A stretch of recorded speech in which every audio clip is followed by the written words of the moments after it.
I once lived in the city of lights, where the harbor glowed and the streets buzzed bright. I lived for the joy of simple things. Work, leisure, the taste of freedom's air. Politics was noise, distant and faint. I chose not to hear it, chose not to care. But then, the world shifted, and my eyes were forced to see. 1989, Tiananmen Square, I saw the flicker of flames. Students standing, their voices rising, then suddenly silenced. Their courage felt distant, yet the echoes lingered. Still, I turned away, thinking it would pass. 1997, the year of return. When red flags waved over Victoria Harbour. Promises of one country, two systems, they said. I watched, hoping for peace, but I could not see the chains beneath. 2014, the yellow umbrellas opened. Against the storm, they stood, hands held high. Occupy Central, an act of defiance. A city that refused to be silenced. I watched, and something stirred within.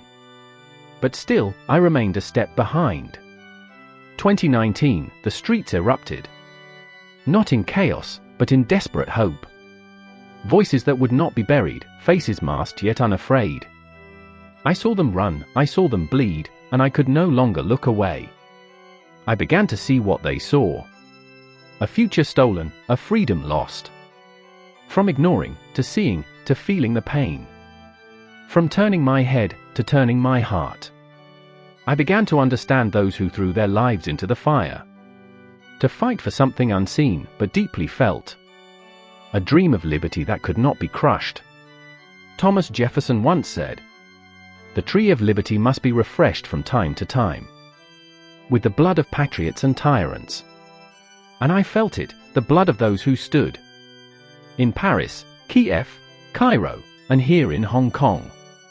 It is not just history, but a pulse, a rhythm, a call. Chris Patten, the last governor, spoke for us. Freedom is indivisible. It is the air we breathe. And if we take it for granted, we choke ourselves.